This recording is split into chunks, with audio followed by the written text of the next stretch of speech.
함께 만드는 언론 니네 연합동조화 여기는 국민TV 함께 만드는 언론 니네 연합동조화 여기는 국민TV. 시대의 히어로를 꿈꾸는 막강 변호사들의 솔직담백 토크쇼 로벤져스 시작하겠습니다. 항상 저만 시작하지 않으시네요. 네, 안녕하세요. 로벤져스 진행자 지은혜입니다. 오늘 함께 하실 우리 히어로 세 분 변호사님들 소개하고 바로 3화 시작할게요. 저희가 시간을 좀 타이트하게 하기 위해서 이렇게 다른 얘기들은 조금 끊어서 저희 진행부터 바로 들어가기로 얘기를 했거든요. 시작하겠습니다. 제가 소개해드릴게요. 로벤져스 중에 헐크를 담당하고 계시죠. 저희 헐크 김재식 법무법인 에이펙스 파트너 변호사님이십니다. 네, 안녕하세요. 김재식입니다. 네, 저한테 인사하실 거나. 네, 그리고 미모의 블랙위도우 김지영 법무법인 율 변호사님이십니다. 네, 안녕하세요. 네. 블랙위도우 김지영 변호사입니다. 네, 너무 시작을 저희가 이렇게 타이트하게 하나요? 제가. 네, 그리고 저희 캡틴 코리아, 줄여서 캡틴코, 미남 김종호 법률사무소 국민생각 변호사님이십니다. 네, 안녕하세요. 김종호 변호사입니다. 반갑습니다. 네, 저희 세 분 오늘도 자리해 주셨고요. 이번 3화는요, 우리가 몰랐던 명예훼손에 관한 얘기를 쉽게 풀어드리려고 해요. 그래서 세 분이 이제 진행해 주실 거고요. 오늘 진행을 담당하실 분은요, 외모만큼 마음도 아름다우신 저희 블랙 위도우 김지영 변호사님이십니다. 네, 진행 부탁드릴게요. 뭐 누구나 SNS를 하고 또 인터넷상에 온라인 댓글을 달고 하면서 이 명예훼손의 피해자가 될 수도 있고 가해자가 될 수도 있거든요. 일반인 누구나. 그런데 사실은 이거에 대해서 정확하게 알지 못하고 또 어떻게 처벌이 되고 처벌이 되면 나한테는 어떤 불이익이 오는지를 한번 짚어보는 것도 의미가 있겠다 생각을 해서 오늘 명예훼손을 한번 해보자고 제가 제안을 했습니다. 일단 명예훼손, 이거 말씀드리기 전에 오늘 말할 이슈가 많기 때문에 만약에 길게 말하시는 변호사님이 있으면 제가 과감하게 끊고 가도록 하겠습니다. 역시 마음만큼. 왜냐하면 제가 블랙 위도우이기 때문에 냉정하게 끊겠습니다. 네, 그러면 이제 명예훼손에 대해서 좀 간단하게 설명을 해주세요. 네, 눈치 보지 마시고. 명예훼손이라 무슨 형법 307조에 명시하고 있고요. 이게 뭐 법조문 그대로 말씀드리면 공연이 사실을 적시하여 여기 뭐 다음에 사실 또는 허위 사실을 적시해서 사람의 명예를 훼손한 자를 처벌한다. 사실 이렇게 알면 되실 것 같고요. 저는 김정은 변호사님 말씀하셨지만 이 명예훼손이 현 시대에 굉장히 문제가 되고 있는 이유가 인터넷의 발달 때문이라고 저는 봐요. 그 댓글 문화 그리고 글을 쓸 수 있는 공간이 너무 많아지니까 얼마 전에도 몇몇 변호사님, 강용석 변호사도 문제가 됐었었고, 홍가혜 씨도 문제가 되고 있고, 그래서 지금 이 타이밍에 한 번쯤 명예훼손에 대해서 우리가 다뤄주는 것이 좀 적절한 시기성을 갖지 않나라고 생각을 합니다. 네. 그러면 김재식 변호사님이 많이 이제 망설이셨는데 준비는 굉장히 많이 해오셨거든요. 그러면 공연성이라고 사실은 명예훼손에서 가장 좀 핵심 쟁점인데 일반인들은 오해하는 부분이 많거든요. 훅 들어오시네요. 네. 훅 들어갔다 훅 나갑니다. 공연하다 그러면 사람들이 어디 무대 위에서 공연하는 걸로 그렇게 오해를 하고 계세요. 아니에요. 공공연이라는 네. 뜻이에요. 공연이라는 네. 뜻은 공연을 하는 게 아니라 네. 공공연하게 공공연. 사실이나 허위 사실을 이렇게 유포하는 네. 그런 걸 이제 공연이라고 하는데 공연이라고 할 때 공연하다는 게 무슨 의미인지 잘 모르시잖아요. 잘 쉽게 쓰는 단어가 네. 아니에요. 우리가 일상생활에서 야, 너 공연하게 네. 뭐 그런 얘기를 하느냐 이렇게 말을 안 쓰잖아요. 잘 안 법률 용어죠.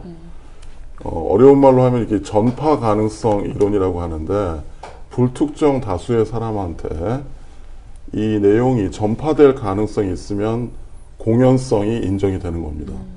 그러니까 여러 사람들 앞에서 야, 저 사람은 뭐뭐뭐뭐 해서 나빠라는 식의 명예를 훼손하는 그런 것도 공연성이 있다고 볼 수 있지만 한 사람한테 얘기를 했는데 그 사람이 다른 사람들한테 계속 전파를 할 수 있다. 이래도 그게 공연성이 인정이 되는 거예요. 아, 그러면 한 사람한테 예를 들어서 이거 비밀인데 걔 너무 이상해. 이렇게 이 사람한테만 전달했어요. 근데 그 그렇죠. 사람이 다른 사람한테 또 전달하면 그것도 죄가 성립이 되는 이 거예요? 사람이 동네에 엄청난 수다쟁이다. 오. 그러면 그런 걸 다 알면서 이 사람한테 얘기를 했다. 그럼 이 사람이 동네방네 지금 다 얘기하고 돌아다닐 거 아니겠어요? 바로 공연성이 인정이 되는 거죠. 비밀이라고 했어도요? 했어도 그 사람의 여러 가지 점들을 보았을 때 충분히 전파 가능하다고 객관적으로 인정이 되면 공연성이 인정이 되는 겁니다. 그러니까 요즘에 카카오톡이나 카카오 스토리라든가 SNS, 페이스북 많이 사용하시잖아요. 쓰면은 분명히 누군가가 읽을 수밖에 없다는 걸 본인 스스로 인지하고 있지 않습니까? 그럼 이거를 누군가는 퍼져나갈 수 있는 가능성, 이게 전파 가능성이라 얘기를 하는데 그 전파 가능성이 있으면 공연성을 인정을 하는 것이죠. 근데 뭐 이런 판례도 있는데 어떤 이제 특정인을 명예를 훼손하기 위해서 기자에게 그 사람의 비위 사실을 알린 거예요. 근데 비위 사실이 뭐예요? 나쁜 비리 사실을 알린 비리, 거죠. 네. 비리 사실을 알렸는데 비위가 안 좋으신가 봐요. 이렇게 저한테 왜 집어들어오시네. 이러세요? 진지하게 그러면 얘기하시는데. 기자라는 이 사람은 당연히 기사를 쓸 수 있는 사람이니까 전파 가능성을 갖고 있는 사람이지 않습니까? 하지만 이 기자가 기사를 안 썼어요. 이때 법원은 전파 가능성이 없었다, 공연성이 없었다라고 해서 이 공연성을 인정하지 않고 명예훼손을 인정하지 않은 경우도 있고, 또 어떤 경우에는 뭐 남편의 직장 동료에게 남편의 욕을 막 써서 편지를 썼어요. 근데 그것도 공연성을 인정하지 않았죠. 근데 만약에 김대식 변호사님 말씀하셨다시피 동네 수자쟁이라든가 남편의 직장 동료인데 어느 정도 의견권을 갖고 있고 말을 많이 하는 사람이 그런 편지를 썼다면 공연성이 인정될 수가 있는 거죠. 그러니까 전반적인 상황을 법원에서 봅니다. 종합적으로.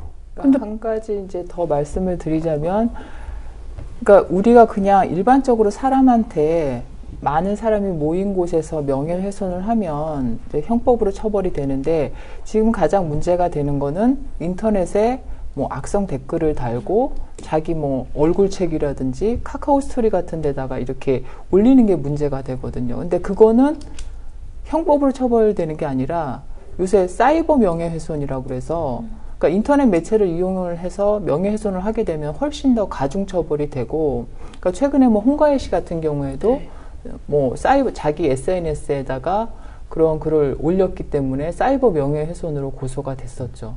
이 부분에서 저는 일반인들이 더 헷갈릴 수 있다고 생각하는 부분이, 일반인들은 사실을 얘기하면 그게 명예훼손이 안 된다고도 생각하시는 분들이 많은 것 같거든요, 오히려. 저 이게 진짜 궁금했었어요. 오늘 이거 명예훼손 하신다고 해서 이거를 확실히 알고 가야겠다. 누구 욕을 할래도.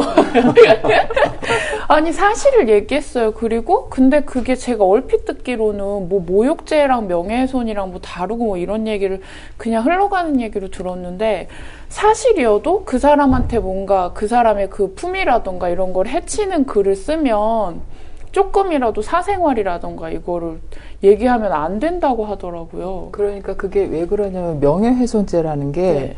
보호하는 게 이제 그 사람에 대한 사회적인 평가, 그거를 보호를 하는 거기 때문에 그 사람이 나쁜 사람이라도 다른 사람들은 그거를 모르고 그 사람을 좋게 평가를 할 수가 있는 거잖아요. 근데 내가 그 나쁜 짓 한 거를 얘기를 함으로 해서 그 사람의 사회적 평가가 떨어지는 거잖아요. 그러니까 진실을 말했다고 해도 그 사람을 비난하는 것이고, 그렇기 때문에 명예훼손은 되는 거죠. 그러면 그거 예전에 그런 네. 일 많잖아요. 제 아빠 없는 애래.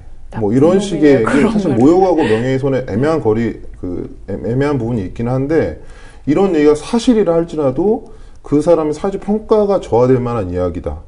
그러니까 비리 사실도 만약에 사실이다 할지라도 그 비리 사실을 얘기하는 것 자체가 명예훼손이 될 수 있다는 것이죠. 근데 이게 나중에 뭐 김정민 변호사님 말씀하신 위법성이라는 게 조각이 되면서 뭐 처벌을 안 받긴 하지만 우선 명예훼손 자체는 성립을 한다는 것이에요. 그래서 말씀드리면 사실을 적시하면 2년 이하의 징역 또는 500만 원 이하의 벌금이고요. 근데 허위 사실을 적시하면 좀 더 세게 처벌하는 거예요. 5년 이하의 징역, 뭐 1천만 원 이하의 벌금 이런 식으로 구분하기 때문에 사실이라 할지라도 그거를 말씀을 하셔서 상대방의 명예가 저하되면 처벌받을 수 있다. 이건 명심을 하셔야 될 것 같아요. 그리고 은혜 씨가 볼 때 그러니까 죽은 사람에 대해서 안 좋은 얘기를 하고 다닌다. 그러면 어떨 것 같아요? 아니 이미 가셨는데. 그러니까 막 물론 얘기를 사자에 하고 대해서 그러면 안 되지만. 네. 근데 법은 죽은 네. 사람도 그 사람이 죽었다고 해서 사회적 평가가 없어지는 건 아니잖아요.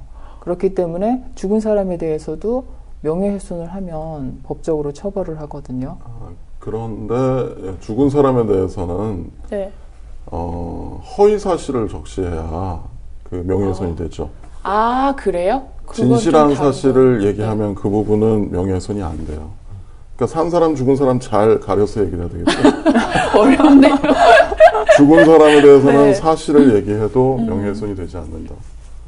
그런데 이제 최신의 이슈들이 많이 있어요. 그러니까 네. 아까 그 공연성 얘기하다가 지금 여기까지 또 흘러왔는데 네. 카톡 같은 경우도 요즘에 그 시크릿 챗이라고 해서 네. 비밀 대화 기능이 있잖아요. 텔레그램에도 그런 기능이 있고 퍼나를 수가 없고 네. 며칠이 지나면 자동 폭파되는 그런 시스템이 있는 그 채팅 그런 네. 애플리케이션이 많아요.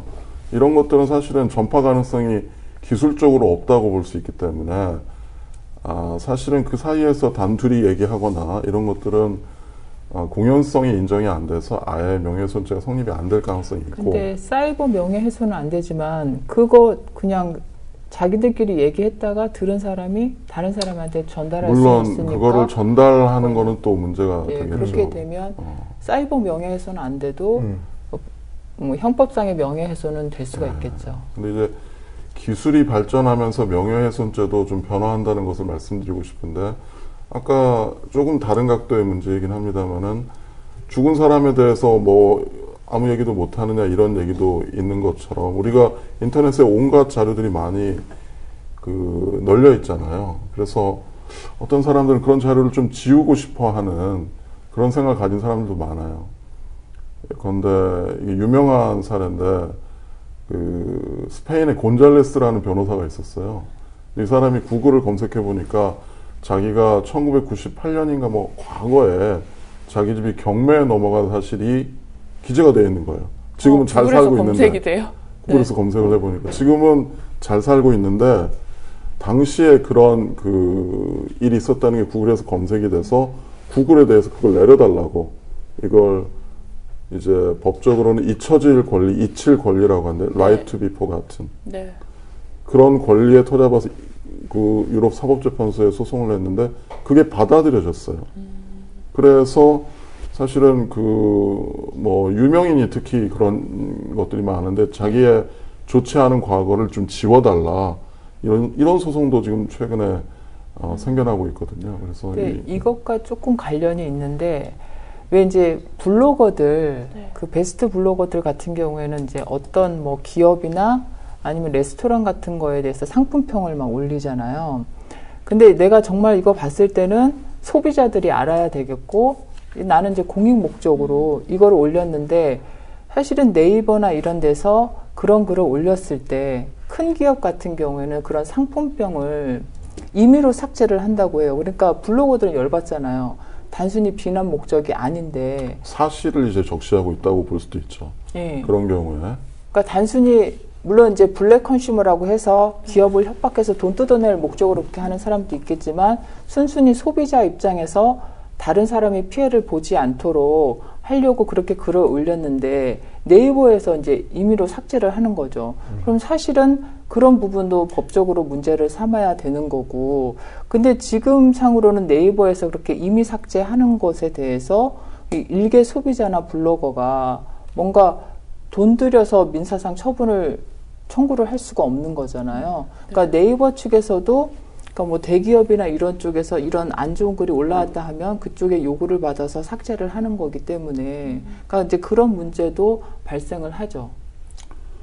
그래서 지금 사실을 적시하는 문제에 대해서 계속 우리가 얘기를 하고 있는데, 그게 이제 명예훼손이 될 수도 있고, 이제 자기가 싫은 거를 내리는 그런 경우일 수도 있고.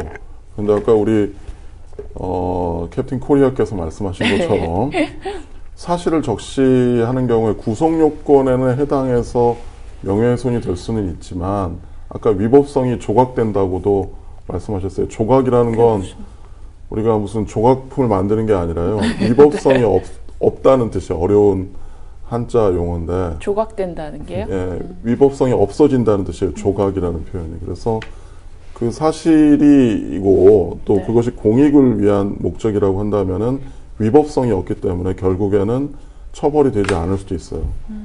지금 그러니까 홍가혜 씨가 이제 해경에 대해서 비판을 했다는 이유로 명예훼손으로 이제 고소가 됐었고 재판을 받았는데 그 부분이 이제 무죄가 났거든요. 네.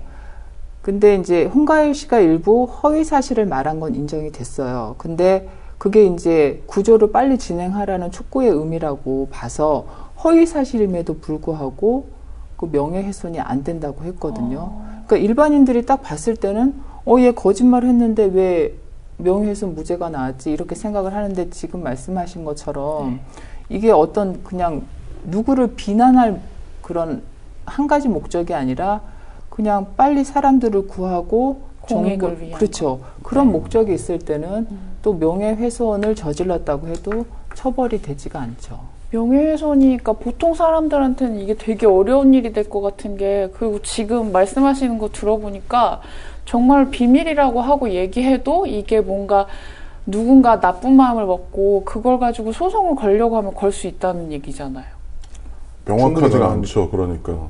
네. 이게 명예훼손죄가 굉장히 명확하지 않게 네. 운영되고 있다는 비판을 받고 있어요. 사실은 사실을 얘기하는 거는 되게 언론의 자유나 표현의 자유의 영역에 속하는 문제일 수도 있는데, 그게 아까처럼 구속요건에 해당해서 위법성이 없어지지 않으면 처벌될 수 있기 때문에 굉장히 조심해서 얘기해야 되는 그런 위축 효과, 칠링 이펙트라고 하죠. 그런 그 움츠려드는 그런 효과를 양산하는 악법이다. 그래서 이거를 폐지하자, 이런 논의들도 있죠. 제가 이제 말을 조심하라고 말씀드리는 게, 만약에 이제 상대방이 나한테 명예훼손을 걸게 되면 그러니까 명예훼손 같은 경우에 초범에는 이제 뭐 기소유예가 나기도 하지만 벌금이 내려지기도 하거든요. 그러면 내가 형사 벌금 내고 끝나냐? 그게 아니에요. 그러니까 형사상으로 너 명예훼손 죄를 저질렀으니까 민사상으로 손해배상 청구를 또 하는 거예요. 그러니까 예를 들어서 이게 그냥 일반 명예훼손 같은 경우에는 500만 원 이하인데 내가 300만 원 형사 벌금을 냈어요. 근데 다시 민사소송 제기해서 내가 너 때문에 우리 가족들이 정신적으로 너무 힘들어. 그러니까 위자료 몇 천만 원 내놔. 이렇게 소송 들어오면 몇 년을 그 재판을 쫓아다녀야 되고 변호사 선임을 해야 되고, 그러니까 내가 말 한마디 잘못한 거 가지고 몇 천만 원의 손실과 몇 년의 시간을 낭비할 수 있다는 거죠. 그렇죠. 우리는 또 3심제잖아요. 30 내내 그러면. 1심이라고 해서 끝나는 게 아니라 네. 2심도 있고 3심도 있으니까, 아까 몇 년이라는 말씀이 그냥 하시는 말씀이 아니라 진짜 길게 갈 수도 3심까지 가면 뭐 한 3년 갈 수도 있어요. 아니 이게 말조심을 잘 해야 되는.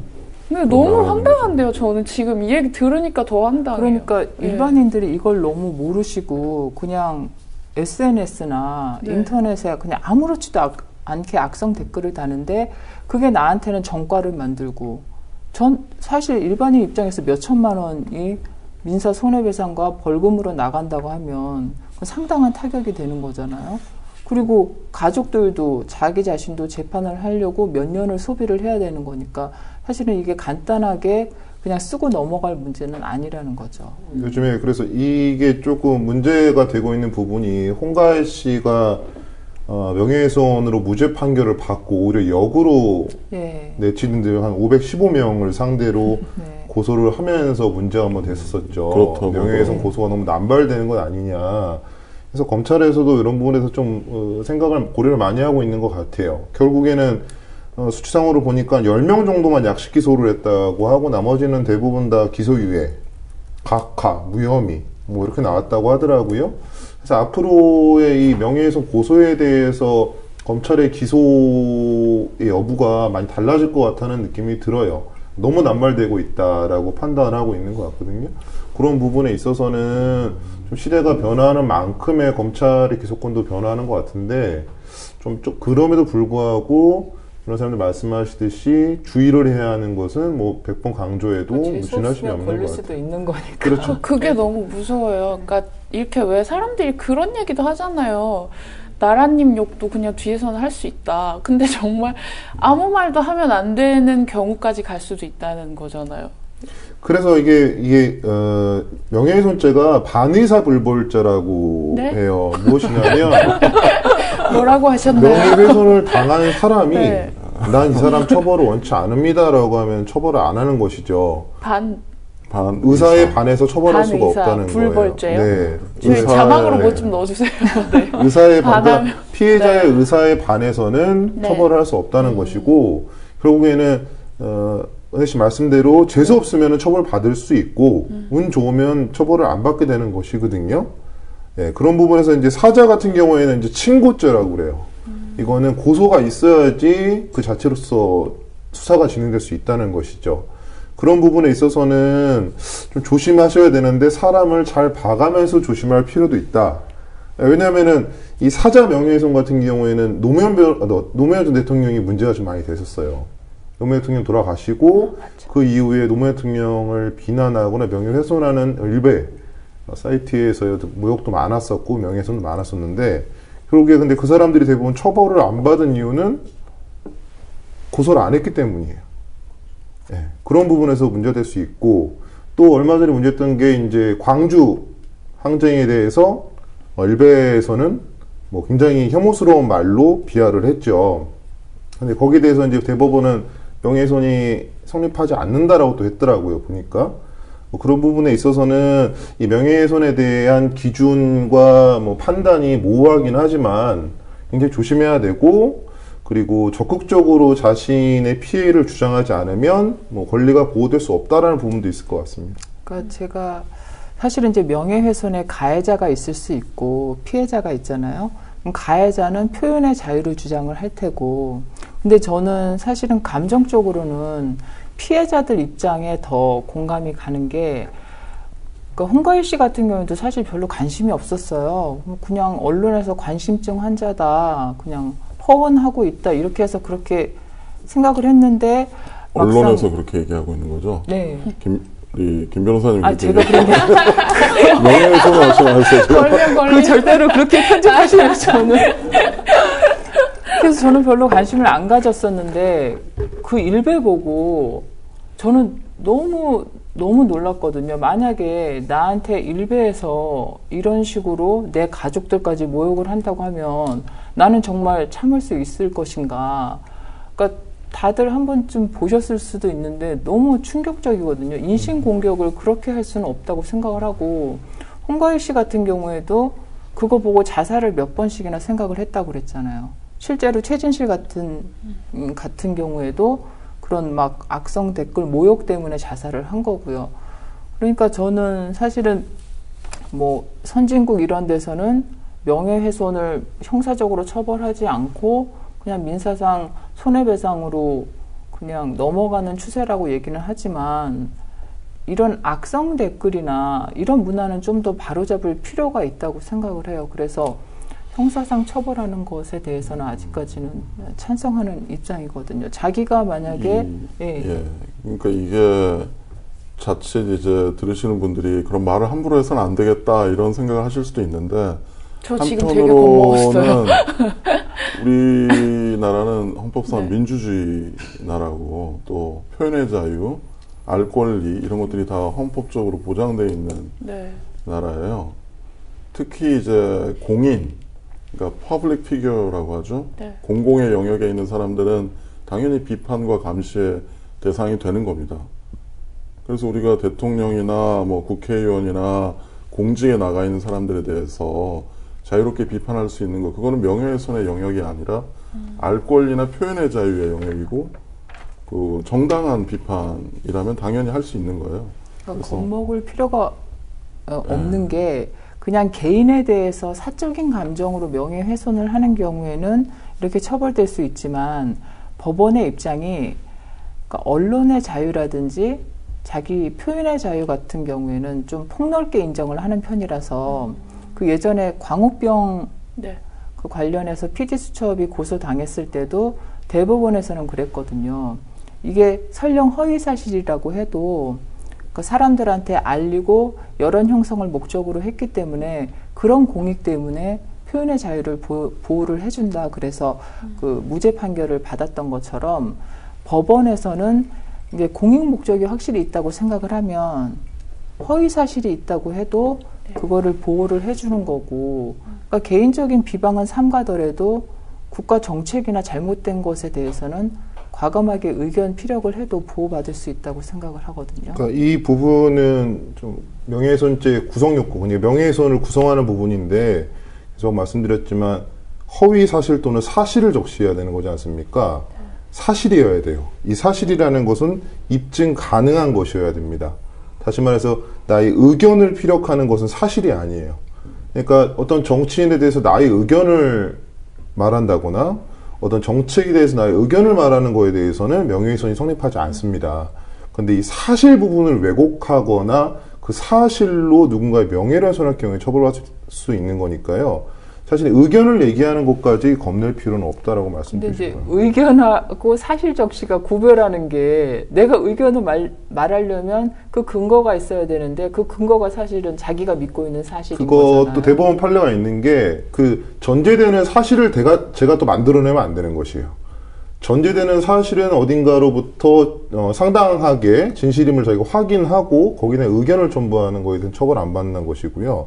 그 전제되는 사실 자체를 내가 꾸며낸다. 그렇다면은 그건 다시 사실을 왜곡한 거기 때문에 허위 사실이 될 수 있는 것이고, 그 명예훼손으로 처벌받을 수가 있는 것이죠.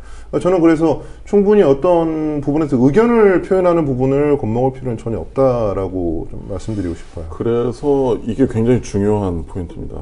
보통 변호사들이 항상 그 명예훼손죄 형사사건이나 민사사건에서 다투는 쟁점이 바로 이거예요. 우리 의뢰인이나 우리 그 위민, 그러니까 저희한테 소송을 맡기신 분은 의견을 얘기한 거지 사실을 얘기한 게 아니다. 사실을 얘기해야 명예훼손이 되는데 그게 허위 사실이든 뭐 진실한 사실이든 간에 의견을 표명한 것이다. 사실과 의견의 그 경계는 우리 블랙 위도우께서 말씀하신 것처럼 굉장히 모호하거든요. 그래서 그것이 무죄가 나기도 하고 또 뭐 배상금이 인용이 되기도 하고 굉장히 그 영역이 모호해요. 이게 뭔가 그런 예가 있으면 이해가 이렇게 팍 갈 것 같은데 이렇게 말씀으로만 하시니까 잘 모르겠어요. 그러니까 항상 보시는 예들이니까 금방 아시겠지만 저는 사실하고 의견의 그 차이가 얼마나 크고 그게 뭐가 맞는 건지도 지금 감이 잘 안 와요. 사실 쉽지가 않아요. 말씀드린 대로. 사실이 쉽지 않아요. 네. 왜냐하면 쉽지 내가 않아요. 의견을 네. 말할 때 이런 사실이 있으니까 네. 뭐 너는 어떤 놈이다 이렇게 얘기를 하는 것이지. 이런 거 어떨까요? 의견만 딱 얘기하지는 않잖아요. 야, 너 거짓말장이야. 이게 네. 사실 같아요? 의견 같아요? 왜? 너 거짓말장이야. 그 사람이 늘 거짓말을 하던 사람이면 그건 사실 아니에요? 그러니까 이런 게 좀 헷갈리는 거예요. 그러니까 어떤 그 자기의 감정을 그렇게 실어서 네. 그렇게 표현했을 수 있거든요. 양치기 소녀는 거짓말장이잖아요. 그러니까 이게 사실인지 의견인지 헷갈리는 경우가 네. 많다니. 너 거짓말장이야. 이거는 거짓말장인지 아닌지는 양치기 소녀는 분명히 거짓말장이라는 게 네. 팩트잖아요. 네. 근데 항상 어떤 사람이 거짓말만 하고 있을 수 있나요? 진실도 일상생활 전부가 거짓말일 수는 없을 거 아니에요. 그냥 그때 이 사람이 그 사람한테 느낀 그냥 필링, 감정을 그냥 거짓말장이야. 네. 이렇게 얘기한 것 뿐이라면 그건 의견을 얘기한 거니까 또 명예훼손이 아니라고 볼 여지도. 그러니까 그거를 이제 거짓말장이야라고 했던 부분을 법원은 그 한 단어만 갖고 보는 게 아닙니다. 예를 들어서 얘는 예전에 이런 행동도 했고 저런 행동도 했고 거짓말을 했던 여러 가지 팩트, 진실된 팩트를 말하고 그러므로 나는 얘가 거짓말쟁이라고 생각한다. 그럼요. 사기 전과가 예를 들어 한 20범이에요. 근데 그 사람한테 누가 너 사기꾼이야 이렇게 말했으면 그건 사실이에요? 의견이에요? 지금 대답해 사기 주세요. 전과가 20번 정도 팩트에 된다. 가까운 거죠. 그건 사실이죠. 아, 이제 이해했어요. 사실이지만 네. 명예훼손이 사실이기 때문에 명예훼손이 될 수 있는 거죠. 될 수 있는 거죠. 네. 아, 그러니까 사실이 그 맞아. 신문의 사설을 보면 네. 사설과 논평 보면 굉장히 논조가 강하잖아요. 근데 잠깐만요. 그 아까 그 사기꾼이 예를 들어 집단을 놓고 네, 예를 들어 피라미드 사기 같은 걸 펴고 있다. 네. 그런데 청중 중에 한 사람이 그 사람한테 야, 너 사기꾼이야 라고 얘기한 건 처벌이 안 되는 거예요. 그러니까 진실한 사실을 얘기해서 공익을 네. 보호하는 거죠. 그 사람들이 아. 다 사기를 당하면 안 되잖아요. 네. 그러니까 그럴 때는 사기꾼이라고 얘기해도 와, 처벌이 안 되는 너무 거예요. 신기하다. 그러니까 네. 또 다른 케이스를 보면 뭐 둘이 있고 다른 뭐 친한 사람 그 사람하고 친한 사람 한 명이 있는데 너 사기꾼이야 이러면 그건 똑같은 말을 했는데도 명예훼손이 되겠죠. 공익을 위한 일이 아니니까. 오. 그런 거죠. 좋은 근데 거 그게 배웠네요. 공익을 네. 위한 일이냐를 판단하는 것도 쉽지가 않아요. 맞아요. 사실. 그것도 쉽지가 이게 않아요. 사실 이 공공의 이익을 뭐 위법성 조각되는 아까 사유라고 말씀드렸는데 이게 굉장히 모호한 개념이거든요. 공익이 뭐예요, 도대체? 공익이 그렇네요. 그것도 굉장히 또. 모호합니다. 근데 이거 네. 법률적으로는 어떤 특정 집단 정도까지도 공익으로 봐주거든요. 네, 그러니까 전체 우리 대한민국 국민 전체가 다 아니더라도 아까 말씀하시다시피 어떤 사기꾼 집단에 어떤 지금 빠져 있는 피해자들 수백 명, 수십 명. 그 사이에서 저 사람은 사기꾼이야라 의견하는 정도면 공익성이 인정될 수 있는. 다만 결과적으로 그 사람 진짜 사기꾼이었어야 되는 게 맞는 거죠. 네. 근데 이제 계속 어렵다. 꼬리에 꼬리를 우는 얘기가 되는데 그 사람이 사기꾼이 아니래도 내가 사기꾼이라고 믿을 만한 나한테는 사기를 쳤다 할지 하여튼 이런 정황이 있으면 또 그거는 처벌이 안 되는 거니까 사실은 파고들면 좀 복잡한 부분이 많기는 해요. 그냥 사기꾼을 만나지 않는 걸로. 결론은 말을 하지 않는 조심하는 걸로. 걸로. 얘기를 할수록 저희들도 미궁에 빠지네. 근데 말을 하지 않아도 이게 그러니까 내 행위 하나만으로도 또 뭐 상대방을 모욕을 할 수가 있거든요. 그러니까 뭐 여러 사람이 보는 앞에서 내가 저 사람한테 주먹을 보이면서 눈을 부라린다. 그럼 그것만 해서도 사실 모욕죄가 될 수가 있어요.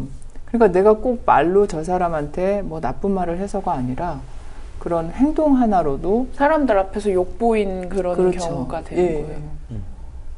아, 그리고 모욕죄랑 명예훼손이랑 달라요?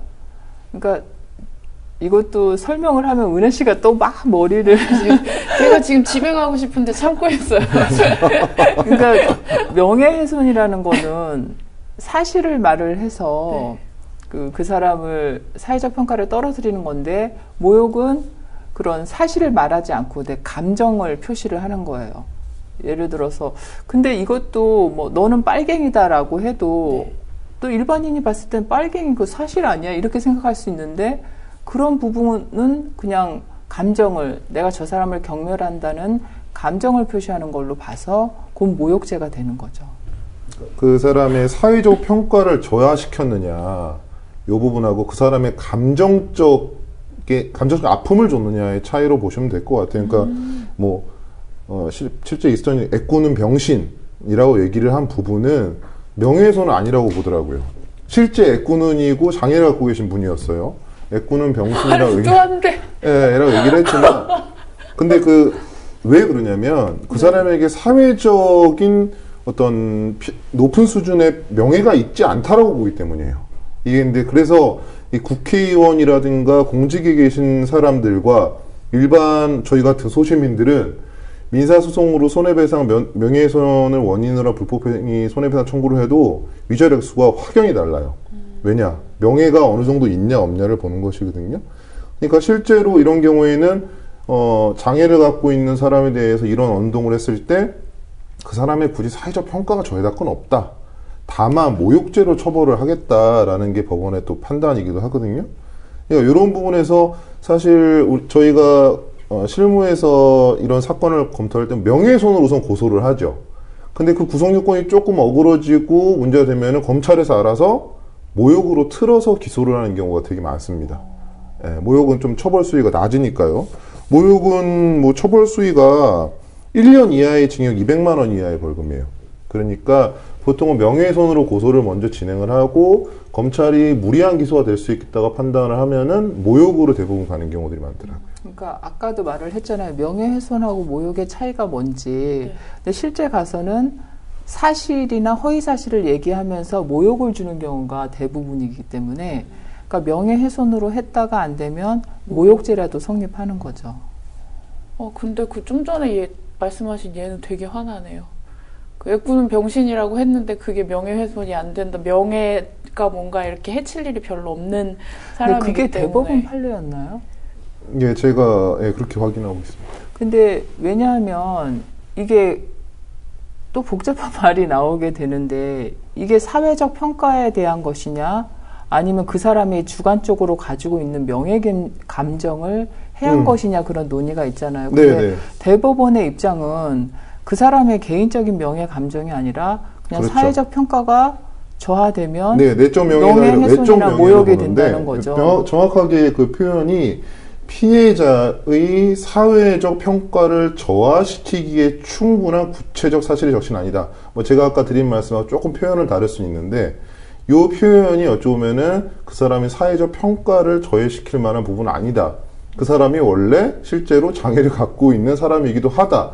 뭐 이런 식으로 판단했던 것 같고 뭐 이 내용만 보면은 굉장히 화가 나실 수도 있지만 그 사건의 전체 내용을 보면은 먼저 이 피해자가 뭐라고 했을 수도 있어요. 네, 상대방. 그런 부분 종합적인 사정을 고려를 해서 판단하는 거기 때문에 어찌됐든 이렇게 하면 명예훼손은 안 될 거야라고 했다가 모욕죄로 처벌받을 수 있다는 사실도 명심을 하셔야 될 것 같아요. 뭔가 정말 말조심을 해야겠다는 생각이 계속. 네, 행동도 조심을 해야 돼요. 아, 맞아. 아까 말씀하신 것처럼. 그래서 이제 사실은 지금 그러니까 그 일반인 사이에 네. 그냥 뭐 대화나 이렇게 얘기를 통해서 명예훼손이 되기도 하지만 그러니까 홍가희 씨 같은 경우에는 어떻게 보면 그러니까 이제 방송에 의해서 그렇게 피해를 본 케이스잖아요. 네. 그리고 일반인들 외에 연예인이나 그 정치인들 같은 공인들은 방송에 의해서 명예훼손을 당하는 경우가 많기 때문에 그럴 경우에는 그 이제 언론이라든지 방송에 나가기 전에 나가지 못하도록 가처분 청구를 한다던가 아니면 뭐 신문 기사가 나가면 이거는 사실이 아니라는 내용을 다시 정정해서 뭐 광고나 실어달라 이렇게 요청을 할 수가 있죠. 또 궁금한 게 생겼는데요. 왜 그런 신문들에 그 누구 뭐 연예 기사 같은 거 나잖아요. 갑자기 크게 막. 근데 그런 기사들은 그런 죄가 성립이 안 돼요? 그것도 네. 뭐 명예훼손이 될 수가 있는 거죠. 얼마든지. 아까 말씀드렸지만 연예인이라는 어떤 지위에서 네. 쉽게 고소를 못 할 수 있는 것이죠. 그럼 언론사를. 할 수 있는데 안 하는 경우가 많이 명예훼손에 해당하는 기사들이 사실 많이 올라오긴 하죠. 네. 충분히 고소할 수 있는 거죠. 이제 저희들 법조인들은 항상 그런 논의를 밥 먹고 해요. 뭐냐면 연예인이 과연 그 퍼블릭 피규어 공인이냐. 아까 말. 그 보통 TV에서 연예인분들이 많이 나오셔서 공인의 지위에서 네. 뭐 이런 일들을 벌인 것에 대해서 부끄럽게 생각하고 네. 국민 여러분께 사과드립니다. 이런 표현 많이 쓰시잖아요. 네. 연예인은 저희들이 보기엔 그냥 자영업자시거든요. 자영업자.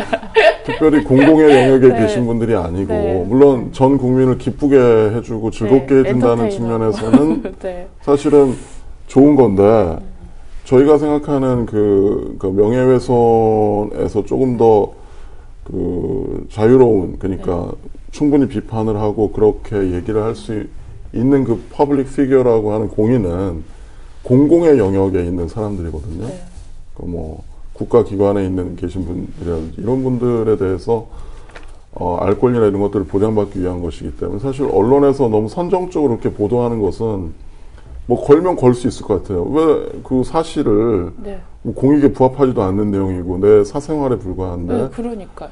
뭐 내가 뭐 이 사람 만나다가 이 사람 만나면 나한테는 좀 사회적 평가가 저해될 수도 있잖아요. 네. 연예인들은 높아지나 그게? 높아질 것 같진 않아요. 할리우드 배우들은 좀 높아질 네. 수도 있을 것 같아요. 근데 어떻게 생각할지는 잘 모르겠지만 그렇게 사회적 평가를 낮게 하는 어떤 악의적인 기사들에 대해서 걸면 걸 수 있을 것 같아요. 제가 만약에 그 연예인들의 그 사라고 한다면. 근데 이제 연예 기획사에서는 사실 그게 이제 그 효과가 그 연예인한테 되게 안 좋게 나고 이미지가 추락할 것을 두려워해서, 왜냐하면 뭐 연예 기획사나 연예인이 그 기사에 대해서 뭐 맞대응을 하고 고소를 하면 그냥 관심 없던 사람들도 뭔데 하고 한 번 더 기사를 보게 되고, 그러면 이게 계속 확장되고 많은 사람들이 더 알게 되니까 그런 걸 두려워해서 사실은 명예훼손이 됨에도 불구하고 그렇죠. 고소를 안 하는 경우가 그러니까 많죠. 그 공인들이 명예훼손에서 좀 많이 불리할 수도 있지만 유리할 수 있는 부분이 있는데, 우선 불리한 이유는 아까 말씀드렸다시피 그 명예훼손의 위법성을 조각하는 사유 중에 하나가 공익성이라는 것이 있다고 말씀드렸잖아요. 그 이야기를 한 사람이 공공의 이익을 위해서 이야기를 한 거라면 명예훼손에 성립하더라도 처벌을 하지 않는다. 네. 근데 공익성이라는 게 공인에게 훨씬 더 많이 적용되지 않겠습니까? 그러니까 연예인이라든가, 사실 명예인도 사실 공익성의 영역으로 많이 들어가 있거든요. 제가 보기에는 정치인뿐만이 아니라. 그렇기 때문에 어떤 언론사가 비판을 했다거나 이런 부분에 대해서 위법성이 이제 공공의 이익을 위한 것이다 해서 처벌을 받지 않는 비율이 많은 것이지, 연예인이라고 해서 고소를 할 수 없다, 뭐 이건 아니에요. 근데 다만 이 공인들은 더 좋은 게 뭐냐면, 공인임에도 불구하고 언론사의 명예훼손이 인정이 되면 위자료 액수가 일반인에 비해서 뻥튀기가 돼요. 뭐 예를 들어서 뭐 은혜 씨나 저희 같은 사람들 명예훼손 당했다고 예를 들어서 민사상 손해배상 청구하면 채 500만 원 안 나옵니다. 예, 채 500만 원 안 나와요. 네. 예, 근데 국회의원 정도 되면은 이 액수가 억 단위로 뛰기도 하거든요. 장관 하셨던 분들이거나. 근데 그런 부분에서는 한편으로는 강력한 무기가 될 수도 있는 것 같아요. 그럼 예를 들어 강용석 같은 경우에요. 그 이번에 그 사진 나온 거 있잖아요. 그게 예를 들어 그 사진을 그 올린 기자라던가 그런 사람 명예훼손을 걸 수 있어요? 왜요? 왜요? 사생활이잖아요. 아니, 강용석 아니, 자기가 광고를- 광고한 거 아니고 광고? 광고를 한 거기 광고를 때문에. 해주는 광고 그 말고 얘기가 수영장 아니라 사진. 홍콩에 있는 수영장 홍콩에 사진을 있는 말씀하시는 A 모 씨와 그 같이 갔던 그 사진이 그거는 충분히 네. 근데 명예훼손 될 건 없잖아요. 수영장 사진. 그러니까 사실 사진 같은 거 사생활 올리는 침해가 될 수 경우는 있겠죠. 거기다 뭐 이제 뭐 댓글로 뭐 하여튼 뭐 간통 어쩌고저쩌고 하면 또 모욕죄, 이번에 그 케이스 같은 경우에도 사진하고 댓글을 같이 해서 모욕죄라고 본 케이스는 있거든요. 그럼 그걸 모욕죄로 예를 들어 했어요. 그러면 그 금액이 액수가 막 이렇게 아니 제가 궁금한 건 강용석 변호사가 수영장에 있는 사진을 공개한 게 강용석 변호사의 명예를 훼손하거나 모욕을 주나요? 명예 그게 그러니까 훼손한 거 여자분하고 많죠. 같이 있는 간통에 약간 관련한 불륜 사진이었어요. 관련된 예. 사진이니까. 그런 사실 관계를 정확히 잘 네. 그 부분에 가심에 대해서 민감해서 명예훼손이 되지 않냐? 네. 뭐 충분히 한번 저는 강용석 변호사 그것도 고소를 하지 않을까 싶네요. 네. 사실 뭐 고소의 아이콘이셔서 내 알몸이 나의 사회적 명예가 저하됐다. 뭐 그럴 수도 있을 것 같아요. 근데 이 강용석 변호사 얘기 나오니까 저는 그 얘기 해보고 싶어요. 그 사람은 당연히 명예훼손의 주체가 되잖아요. 그죠? 그런데 뭐 또 회사, 뭐 예를 들어서 삼성, 뭐 이런 데에도 명예훼손의 주체가 될 수 있다고 생각하세요? 그 당연한 거 아니에요? 그죠? 네. 그러면 예를 들어서 여기서 그 아나운서 단체가 강용석 전 변호사하고 문제가 뭐 있었잖아요. 네, 네. 참 그거는 거친 문제가 말 될 수 있을까요? 하셨더라고요. 자막으로 요거 가능한가요? 그러니까 이게 네. 사실 사교단체나 이런 가족 이런 어떤 단체들은 명예훼손의 대상이 안 돼요. 근데 법원에서 특별히 인정해주고 있는 것이 이제 집단 명칭에 의한 명예훼손이거든요. 그러니까 그 집단 명칭을 사용함으로써 어느 정도 특정이 될 수 있다. 아나운서? 네, 그런 식으로. 그래서 뭐 그 좀 이해가 안 가는 게, 사실은 저 같은 경우에는 그게 아나운서 연합회에서 그러니까 모욕죄로 고소를 한 것 맞아요. 같더라고요. 근데 아나운서 연합회가 다 들어간 것도 아니고 그 중에 한 150명 정도? 그러니까 전체, 그러니까 연합회가 연명으로 들어간 게 아니라 그 중에 이제 일부가 들어갔거든요. 그러니까 이제 법원에서는 이게 이제 전체가 다 들어간 것도 아니고 아나운서 중에 일부가 들어간 거고, 또 그 강용석 발언이 이게 뭐 지상파 아나운서도 있을 수 있고 라디오 아나운서도 있을 수 있고 케이블 아나운서도 있으니까 이게 그 아나운서 연합회를 특정 일반인이 봤을 때 그 아나운서 연합회가 모욕이 됐다 이렇게 볼 수 없다고 판결을 했었거든요. 네, 이 사건이 되게 재미있었어요. 사실 2010년도에 이제 강윤석 변호사 국회의원 할 때죠. 이때 이제 여성 그 대학생들과의 저녁 식사 자리에서 이런 성희롱적 발언을 했던 거고. 근데 이게 여성 아나운서협회에서 이제 강윤석 국회의원을 모욕죄로 고소를 했던 것이고, 1심에서도 유죄가 나오고 2심에서도 유죄가 나왔어요. 근데 강윤석 전 국회의원이 이제 강력하게 이제 뭐 상고도 항소 상고 다 하고, 근데 요때 저는 개그 콘서트에서 최효종 개그맨이 국회의원의 명예를 훼손할 만한 어떤 코너를 합니다. 근데 이거를 강용석 국회의원이 고소를 해요. 집단 명칭에 의한 명예훼손이다. 머리 좋네요. 그렇죠. 굉장히 전략적으로 잘한 것 같아요. 원래 고소를 하니까 거기에 댓글들이 쫙 달리는 것이죠. 그리고서는 이 댓글들을 다 캡처해서 대법원에 딱 제출합니다. 자, 봐라. 이거는 그냥 풍자다. 국민들이 국회의원들에게 하는 풍자고 나도 아나운서들에게 했던 풍자일 뿐이다 하고서는 이게 무죄가 나온 겁니다. 헌재인가 봐요.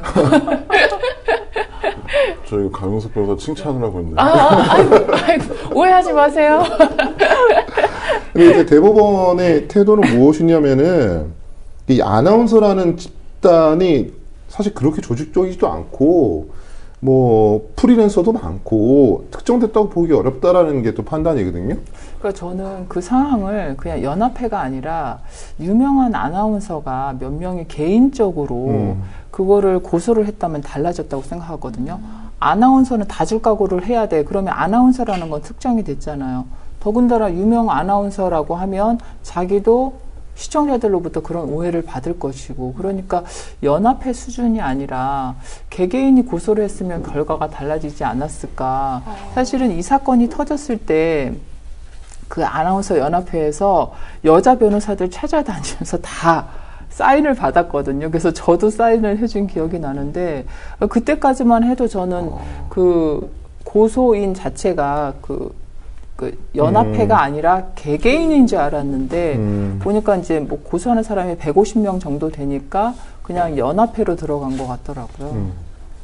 그러니까 사실은 이 형사사건에서 되게 재밌는 게 전략을 어떻게 짜느냐, 고소를 누가 하느냐, 어떤 범죄로 거느냐에 따라서 유죄가 될 수도 있고 무죄가 될 수도 있고.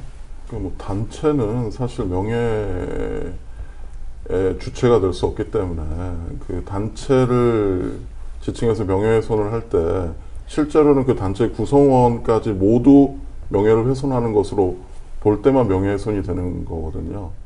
아나운서는 다 줄 것처럼 다 줘야 된다. 뭐 다 이렇게 줘야 된다. 다 줘야 된다. 이런 표현을 할 때는 주긴 뭘 줘요? 아나운서 전부로 구체적으로 특정이 안 되잖아요. 그러니까 이거는 집단 명칭이나 명예훼손이 될 수가 없고, 뭐 국정원 명예훼손 이거 안 되잖아요. 이런 것처럼 집단 명칭의 명예훼손 되게 쉽지 않은 것 같아요. 근데 법인격이 없어도 정당이라든가 노동조합은 다 명예훼손의 주체가 네, 맞아요. 되지 네. 않나요?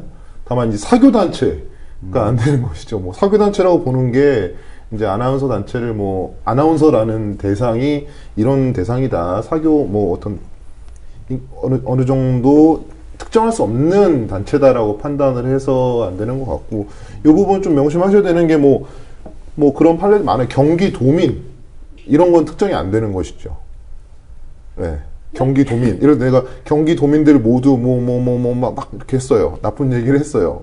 경기도민 모두의 명예를 훼손할 만한 이야기를 했어도 경기도민이라는 것이 특정이 안 된다고 보기 때문에 그 사람을 처벌할 수 없는 거예요. 특정이 안 된다고 보는 이유가 뭔데요? 경기도민 뭐 하루에도 수십만 명씩 뭐 수십 명씩 수백 명씩 이사를 하고 왔다 갔다 하는데 누굴 경기도민이라 볼 수 있겠느냐. 뭐 상인들 이런 표현도 이제 대상이 안 되는 것이고. 하긴 상인도 마찬가지. 그럼 우리 국민TV는 어떻게 될 것 같습니까? 누가 국민TV 욕을 막 했어요. 네. 명예를 훼손할 얘기를 했어요. 갑자기 화가 나네. 어떡하지? 네. 그것도 명예훼손이 안 되는 거 아니에요? 이건 그러면? 됩니다. 왜요? 이거는 어느 정도 명확하게 특정할 수 있는 단체로 보고 있어요. 여기가 조합이기 때문에 지금 그죠? 법인은 아니고 조합이기 때문에 약간 애매한 부분이 있긴 한데 분명히 특정될 수 있다고 보기 때문에 국민 TV에 대해서 명예를 훼손하는 것도 충분히 명예훼손에 어떤 처벌할 수 있다라고 말씀드릴 수 있을 것 같아요. 그러니까 지금까지 이제 쭉 명예훼손에 대해서 오해할 만한 것들을 네. 얘기를 했는데 사실은 명예훼손으로 인해서 보호를 해줘야 될 사람도 있지만 이거를 또 악용하는 케이스도 되게 많잖아요. 그러니까 저는 혹시 그 기사 보셨는지 모르겠는데 고양이를 막 이렇게 불을 질러가지고 불에 태우는 영상을 이렇게 올렸어요. 어떤 블로거가.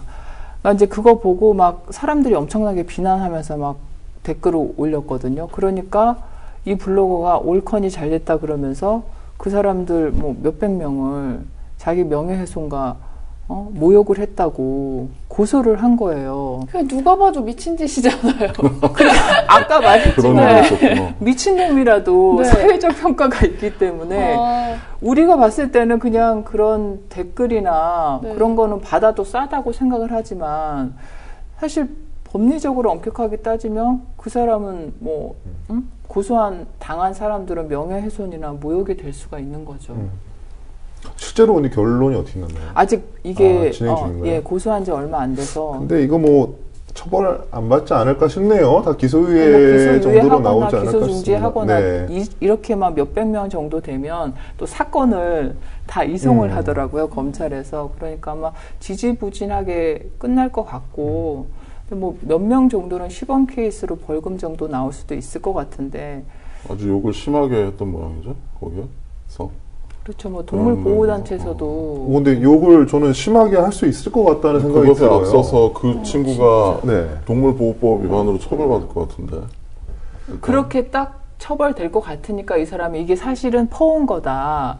내가 진짜로 고양이를 태운 게 아니라 다른 데서 영상을 보고 퍼온 거다. 이렇게 또 말을 바꾸기도 했거든요. 정말 미쳤네요. 비난 가능성이 없다고 볼 수도 있겠어요. 왜냐면은 자기가 그거를 비난을 유도한 셈이네, 어떻게 보면.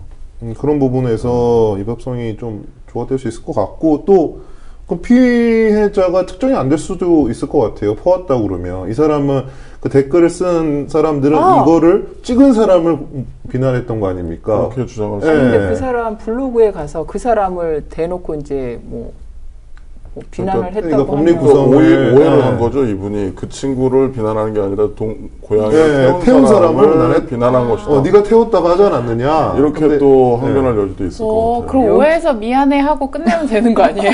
앞으로 조심해도 왜 우리를 오해하게 했어라고 네가 충분히 할수 오해하게 있을 것 했네, 같아요. 이렇게. 그래서 미안해 좀 많이 이러면서 정신 차리고 살아 이렇게. 근데 이게 그 변호사님 김정 변호사님 말씀하시지 이걸 유도하는 경우가 생각보다 많아요.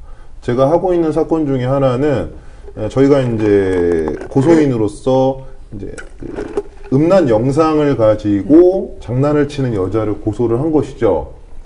근데 동네에서 그 여자가 이제 처벌을 받을 위기에 처하니까 아니다. 실제로는 저 사람이 나를 이렇게 했다. 그러니까 이 고소인 입장에서는 피해자 입장에서 속이 터지는 거예요. 그죠? 실제는 저게 아닌데. 그게 무슨 뭐 음란 영상을 가지고 장난을 친다. 거기까지는 재밌었는데. 음란 영상을 가지고 여자가 장난을 친다. 남자에게 예. 내가 동영상을 찍어놓은 게 있다. 나에게 뭐 돈을 줘라라고 아, 이런 너 식으로 네 동영상을 찍어놓은 게 있다? 관계하는 동영상을 찍어놓은 게 있다. 돈을 줘라. 근데 이 사람이 그래서 이거를 저희가 해서 고소를 했습니다. 여자를 협박, 공갈.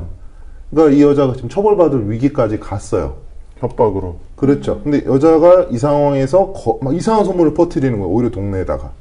저 남자가 오히려 나를 꼬셨다, 뭐 했다, 이런 식의 소문을 퍼뜨리니까 피해자 입장에서는 속이 터지죠.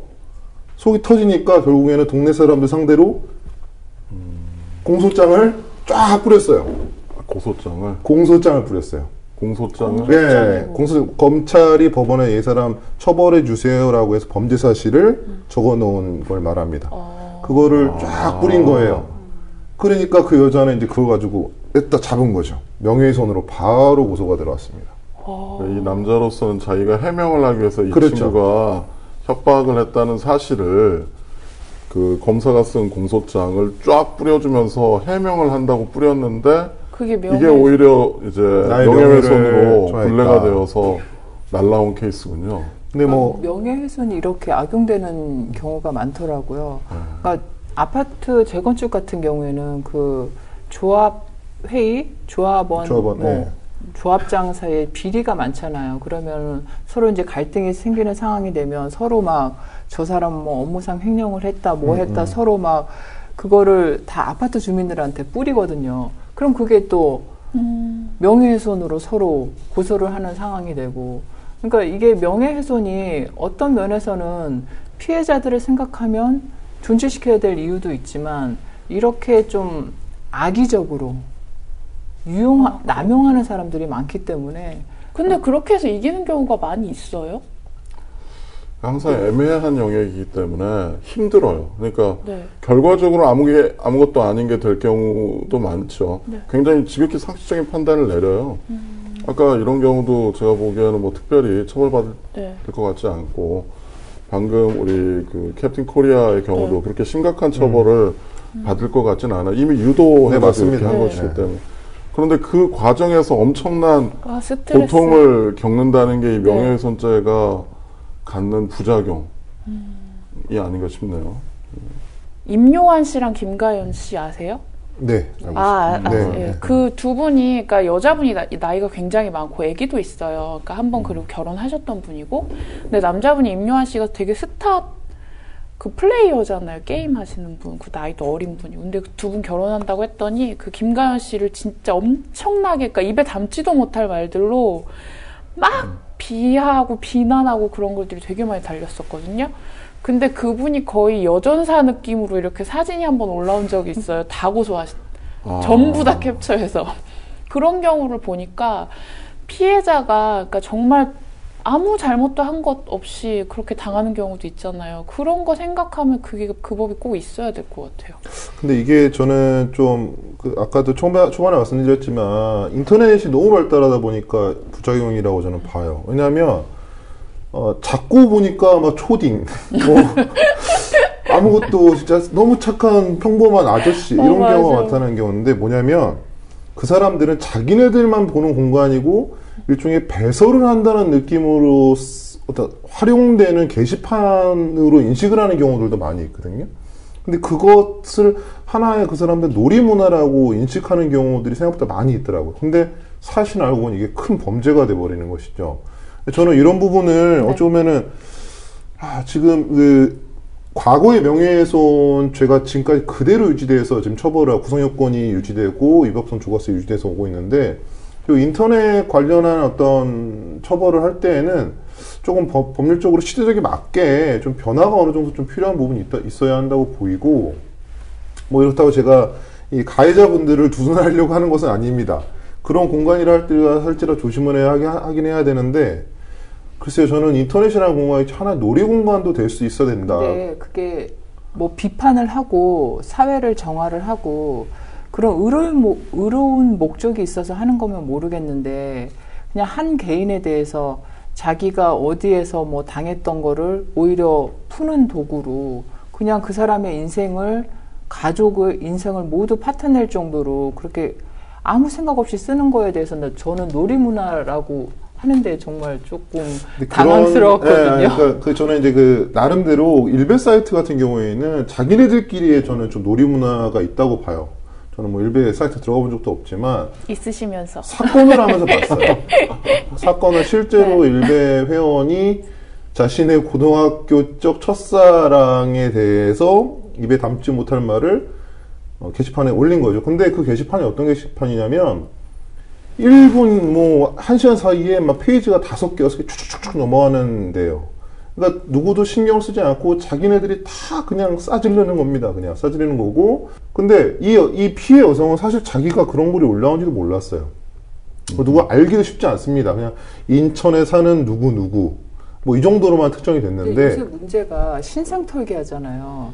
그러니까 네티즌 수사대에서 뭐 사진 한 장 아니면 뭐 어디 방 위치 같은 거 그런 뭐 놓여 있는 구조 같은 걸로 봐서 그 사람 주소까지 다 찾아내잖아요. 그러니까 그런 신상 털기와 그냥 아무렇지 않게 SNS 그 글을 올리는 행위가 결합을 하게 되면 정말 그 사람은 고개를 들고 다닐 수가 없는 상황이 되는 거죠. 맞습니다. 근데 저는 드리고 싶은 말씀, 저는 무조건 처벌해야 한다고 생각을 해요. 지금도 그런 사람들이고 뭐고 다 처벌할 생각을 하긴 하는데, 이게 지금 뭐 정부의 포털 옥죄기의 또 하나의 명분이 되고 있는 것도 저는 있다고 생각은 돼요. 악용되는 부분도 있고, 제가 말씀드리고 싶은 부분은 무엇이냐면, 피해자가 인지 못하고 있는 상황에서 검찰이 알려주는 경우가 있어요.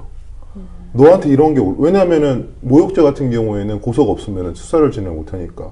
물론 그분을 처벌은 해야 된다고 생각은 합니다만, 이런 부분에 있어서 블랙 위도우의 권한으로 이제 하실 말씀은 많겠지만 지금까지 많이 하셨기 때문에 네, 과감히 끊도록 하겠습니다. 네. 그래서 오늘 이렇게 열띤 토론 해주셔서 감사하고, 우리 헐크 변호사님부터 짤막하게 얘기를 해주세요. 또 끊을 거니까 길게 하면. 명예훼손이라는 게 이제 인터넷 시대 발달로 인해 가지고 상당히 새로운 국면에 접어들었다고 생각돼요. 순식간에 이제 퍼지기 때문에 뭐 공연성 이런 요건들 아까 우리 처음에 얘기했던 것들이 이제는 별 의미가 없을 수도 있을 것 같아요. 뭐 인터넷 하나에만 올리기만 하면 바로 공연성이 충족이 되니까 옛날처럼 뭐 마을에 살고 이런 세상이 아니잖아요. 인터넷을 통한 어떤 명예훼손 법의 발전이랄까 이런 것들이 앞으로 기대가 되고, 아까 말씀하셨던 주제랑 좀 연결해서 보면은 인터넷에 이렇게 허위사실을 올리는 것은 사실은 자제하는 게 맞는 것 같아요. 사실을 올리는 거는 조금 보호해주고 넓게, 허위사실을 올리는 것은 굉장히 엄격하게 처벌해야 한다. 저는 그렇게 생각합니다. 명예훼손을 보면서 피해자 입장에 많이 감정이입이 됐었는데, 그런 말이 있잖아요. 내가 받고 싶은 거를 상대에게 주라고.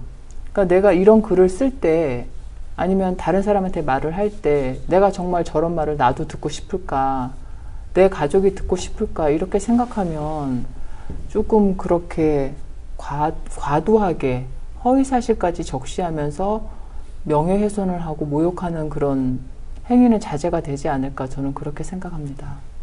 불미스러운 일이 연루가 돼서 원치 않게 처벌받는 일과 정신적 고통을 당하는 일들이 없었으면 좋겠어요.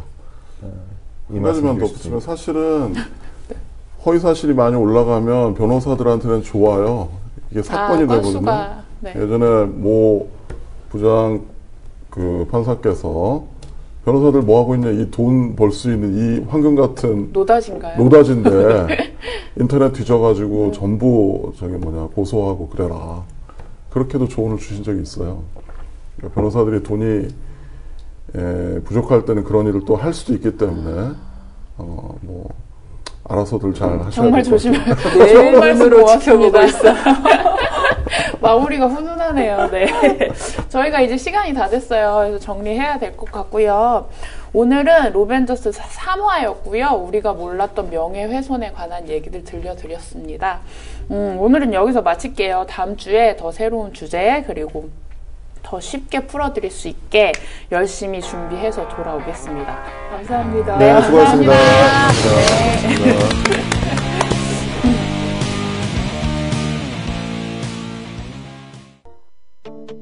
미디어 협동조합원 여러분, 조합비 납입하고 계신가요?